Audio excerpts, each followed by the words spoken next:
Christian Quetten, bonjour. Nous sommes donc au Palais de Justice, île de la Cité à Paris, où vient d'avoir lieu un procès en appel contre l'agence judiciaire de l'État, M. Jean Maillat, concernant plusieurs affaires. Est-ce que vous pouvez nous en parler, s'il vous plaît? Alors, à chaud, parce que ça serait intéressant de prendre un peu de temps de réflexion, mais j'ai envie de dire que je me suis bien amusé.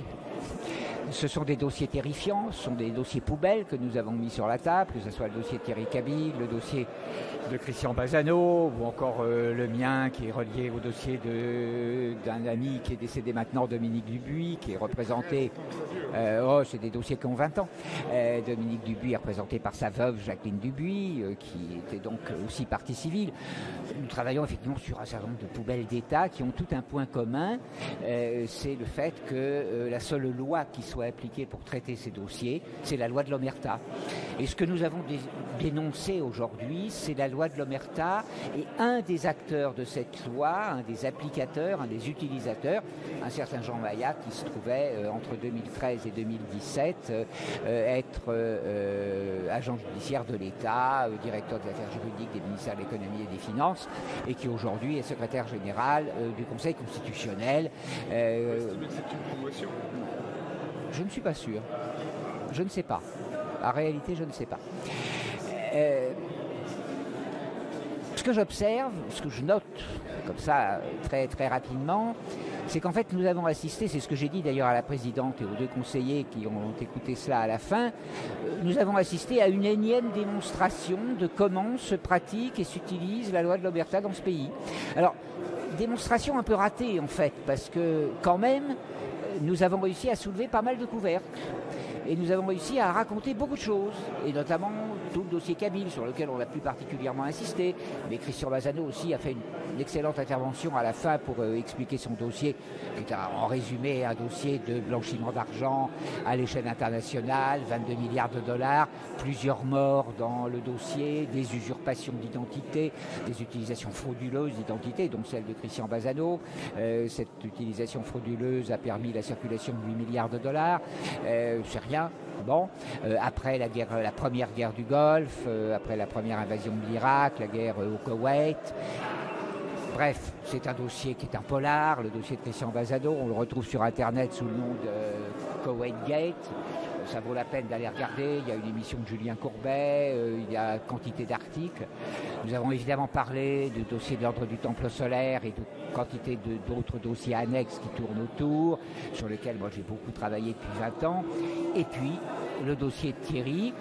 Et là, nous avons quand même réussi, et ça c'est la première fois que nous le faisons, à faire venir 3 témoins qui sont venus tous les 3 raconter pas mal de choses intéressantes, dont un expert, Jean-Luc Bringuier, qui est le premier expert en droit funéraire français, qui est consulté par l'État et par les municipalités lorsqu'il y a des terroristes à enterrer et que l'on ne sait pas où les mettre. C'est lui que l'on consulte. C'est donc effectivement quelqu'un de très bon niveau sur le dossier, qui est venu expliquer que, bah oui, tout ce que la mairie de Gonesse avait fait en matière de faux actes d'état civil, effectivement, ce n'était pas juridiquement possible, ni techniquement possible. Nous avons eu le témoignage également du directeur de la société Arpège, alors qui lui est resté dans un certain flou, une certaine ambiguïté, et qui n'a pas pu répondre à l'ensemble des questions qui lui ont été posées parce que la présidente a pris le prétexte que j'ai transmis à ce témoin un document sur lequel je souhaitais lui poser une question. Un des conseillers de la Cour a posé une question à ce témoin qui était une très bonne question concernant les différences de typographie entre différents actes d'état civil, dont un des actes que nous qualifions de faux, et la présidente s'est arrangée pour que le témoin ne me réponde pas. Et ça, c'est un excellent motif de cassation. Et puis nous en avons aussi un autre.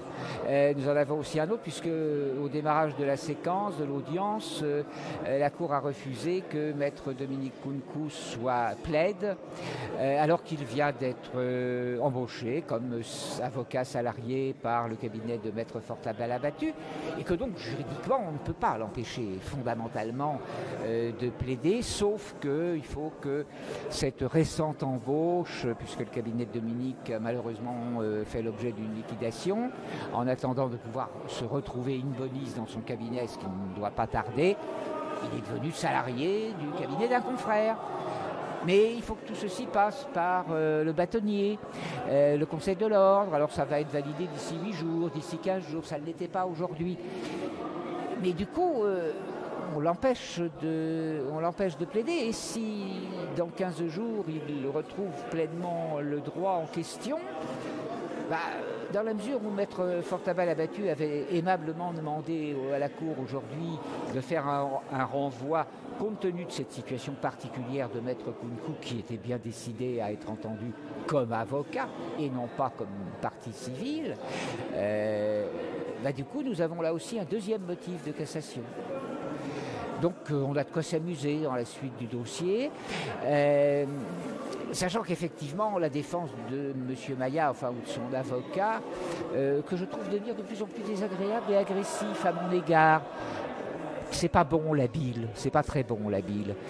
C'est avec beaucoup d'amitié que je lui envoie ce message. Il ferait bien de se calmer et de prendre un peu de recul. L'avocat de Jean Maillat le défend sur le motif Jean Maillat n'a rien fait. Mais oui, justement, c'est ça qu'on lui reproche, c'est de ne pas avoir fait.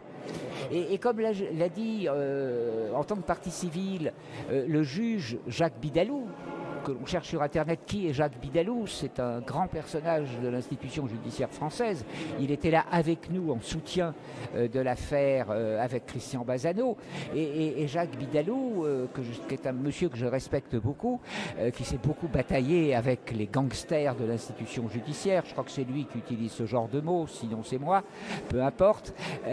Jacques a rappelé une chose, c'est qu'effectivement on a un gros malaise avec l'agent judiciaire de l'État, c'est que comme tout fonctionnaire, il est censé dénoncer les dysfonctionnements et les crimes et les délits dont il a connaissance. Fameux article 40, qui est un numéro qui a beaucoup circulé avec l'affaire Benalla, mais il ne dénonce jamais rien. Et pourtant, il a toujours connaissance de quantité de dysfonctionnements de l'institution judiciaire. Et il devrait être là, certes, pour défendre l'intérêt de l'État, mais aussi plaider de bonne foi, comme il le dit lui-même dans ses textes prétendument déontologiques, sauf que à la fin, il plaide avec la plus totale mauvaise foi. Et nous n'allons pas le lâcher. Nous n'allons pas le lâcher, nous allons aller en cassation, et puis nous allons recommencer vraisemblablement des assignations de l'actuel agent judiciaire de l'État. Parce que de toute façon, les problèmes ne sont pas résolus. Les problèmes ne sont pas résolus, les dossiers ne sont pas sérieusement examinés au fond. Le parquet de Pontoise, comme le parquet de Paris, depuis des mois, peut-être 3 ans, 4 ans, aurait dû enclencher une enquête sérieuse sur le dossier de Thierry Cabil, tout particulièrement. Les autres aussi, d'ailleurs. Le dossier de Christian Bazano le justifierait amplement. Les miens, c'est une poubelle d'une taille tellement considérable que la loi de l'Omerta va s'y appliquer encore pendant 10 ans, 15 ans, 20 ans. Je parle de l'affaire de l'ordre du Temple solaire, dont on sait que c'est un crime d'État qui a été commandité au plus haut niveau des institutions de la République. Tout ça, c'est parfaitement clair, sauf que tout le monde est parfaitement d'accord pour mettre un couvercle sur cette affaire, parce que tout simplement elle touche beaucoup trop de monde.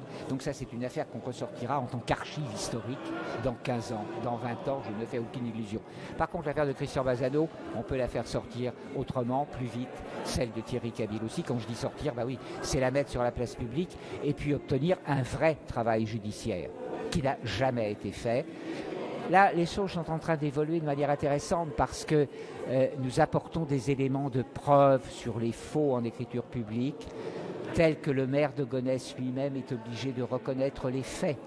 Alors lui dit, c'est une erreur. Nous disons non, ce n'est pas une erreur, c'est un craquage de logiciel, c'est un doublon de logiciel. Il y a des différences telles entre les différents actes et tellement d'éléments qui démontrent ça que nous ne pouvons pas recevoir ça comme une simple erreur. Il y a une intention derrière, d'autant plus que dans l'affaire Cabil, ça a été dit, redit 150 fois, nous avons des yeux qui ont disparu, un médecin qui pleure parce qu'il ne veut pas avouer à la famille ce qui s'est passé. Nous avons une fausse autopsie, nous avons 3 numéros d'admission à l'hôpital pour 2 séjours, nous avons un cercueil qui disparaît, nous avons de la bouillie de cadavres avec une cage thoracique d'enfant, du sang frais 2 ans et demi après la première inhumation, et nous avons un déni de justice permanent et récurrent avec un parquet de Pontoise qui n'a pas fait son travail de contrôle de l'état civil de Gonesse depuis 17 ans, 18 ans. Bon, voilà, les gags judiciaires continuent, le cirque judiciaire continue.